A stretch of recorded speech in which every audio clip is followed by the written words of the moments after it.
자, 함수의 최대 최소죠. 자, 최대 최소입니다. 자, 다시 한번 하자면 최대 최소는 극대 극소랑은 틀려요. 자, 일단 최대 최소를 구하려면 두 가지가 필요하죠. 일단 x의 범위를 확인해야 되고요. 두 번째는 뭐죠? 그래프를 어떻게 한다? 이용해야 됩니다. 그런데 원래는 최대 최소는 제가 어떤 문제를 풀든 그래프 이용하라고 했는데요. 이 문제에서는 조금 더 보시면 아시겠지만 그래프를 그리기 쉽지가 않을 거예요. 그래서 우리는 이때는 어떻게 한다? 극값과 뭐요? 그 다음에 경계값을 비교합니다. 자, 그러면 구간 내에서 우리는요, 첫 번째 뭐가 한다? 극대 극소를 가져요. 극대 극소는 뭐죠? 미분했을 때 뭐가 되는 점? 0이 되는 점. 물론 여기서 0이 된다는 항상 극대 극소를 가는 거 알죠? 그 0이 되는 점에서의 부호가 바뀌어야 됩니다. 그 다음에 양 끝에 있는 점, 뭐라고 하죠? 그를 경계 값이라고 하죠. 그래서 우리가 이것들을 서로 어떻게 해요? 비교를 해가지고 최대일 때를 최대값, 그 다음에 최소일 때를 최소값이라고 합니다. 자, 본문으로 가시면 보신 것처럼 그림 익숙하죠. 자, 보시면 A서부터 B까지, A부터 B까지, 여기서 B까지인데 항상 극대에서 가장 크고 극소에 가장 작은 게 아니에요. 물론 첫 번째 경우는 극대 극소가 가장 최대값, 최소값이 될 수도 있지만 지금 보시면 최대값이 경계값이 될 수도 있고요. 최대값, 최소값이 모두 다 경계값이 될 수도 있어요. 그래서 우리는 어떻게 한다고요? 가장 작은 값, 가장 큰 값을 구하는데 어떻게 한다? 반드시 비교하셔서 문제를 값을 정해야 됩니다. 자, 그런데요. 왜 비교하게 되느냐? 이걸 딱 보는 순간 어때요? 헉! 그죠? 왜? 그리기 어려울 것 같아. 왜? x는 그릴 수 있어.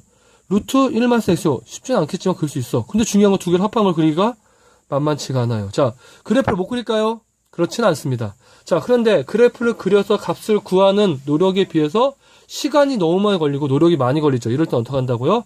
지금 보신 것처럼 일단 미분이 0이 되는 그 값을 구하고요.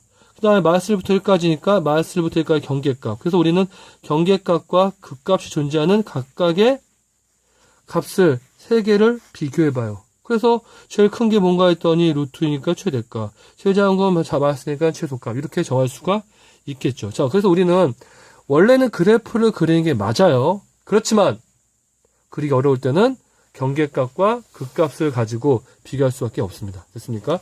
자, 그 다음에 오른쪽에 보시면 활용이죠, 활용. 자, 우리가 이제 활용이란 말이 나오면 항상 생각나는 게 뭐죠? 활용이 나오면 식을 세운다죠. 자, 그래서 우리가 활용이라고 하는 문제들 대부분 보면은 뭘로 되어 있냐면요. 자, 소재가 대부분 뭘로 되어 있냐? 수학적인 기호도 있지만 대부분 글이나 아니면 그림 또는 도형 같은 우리가 평소에 바로 수학적인 표현으로 되어 있지 않은 것들을 가지고 문제를 내죠. 그럼 우리 어떻게 해요? 이걸 수학적인 표현을 바꿔줘서 제일 중요한 식으로 만들어줍니다. 자, 그래서 우리가 변수를 정해서 미수를 놓는다. 자, 미수를 놓는 건 당연히 뭘 확인해서요? 질문을 확인해서 문제를 푸시면 되고요. 관계식을 찾는다. 관계식은 어떻게 해요? 우리가 알고 있는 기본적인 식이 있지만 문제에서 요구하는 정보를 잘 보셔야 돼요.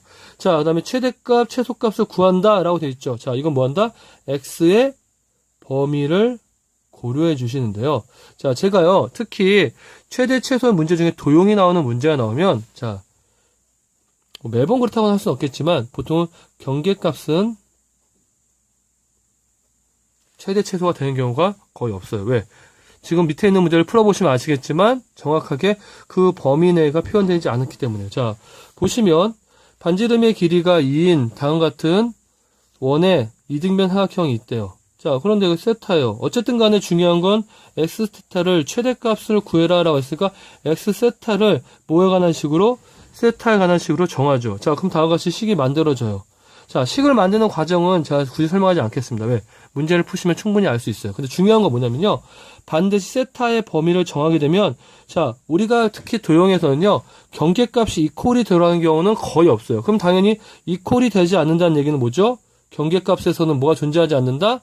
우리가 원하는 값이 존재하지가 않아요. 근데 당연히 우리는 경계값이 우리가 구하려는 최대 최소가 나오는 경우는 거의 없다고 보시면 돼요. 그래서 우리는 이럴 때 어떻게 한다? 미분에서 뭐가 되는 점? 0이 되는 점. 결국 이런 경우일 때는 대부분 어떻게 돼요? 이렇게 미분에서 0이 되는 극점에서 해죠. 이건 뭐죠? 때점이죠. 그래서 우리가 지금 보시면 아시겠지만 이렇게 표현해주고 세타가 얼마일 때 3분의 파일 때 최대값을 갖는다. 그런데 사실은 이 그래프가 어떤 모양인지 있죠? 엑세타 어떤 모양인지에 대해서 그래프가 없어요. 여기 있군요. 아무 모양이 없어요. 그렇지만 우리는 이럴 때 비교해보면 경계값과 극점인데 경계값은 보니까 지금은 이퀄이 없기 때문에 당연히 대응이 안 될 거고 결국 어디요? 극점에서 우리가 원하는 최대 최소가 나오게 됩니다. 아시겠죠? 자, 꼭 복습하시고요. 최대 최소 같은 경우는 문제를 많이 풀어보는 게 큰 도움이 될 거고 그림이 나와 있으면 어떡하죠? 당연히 정보 기입합니다.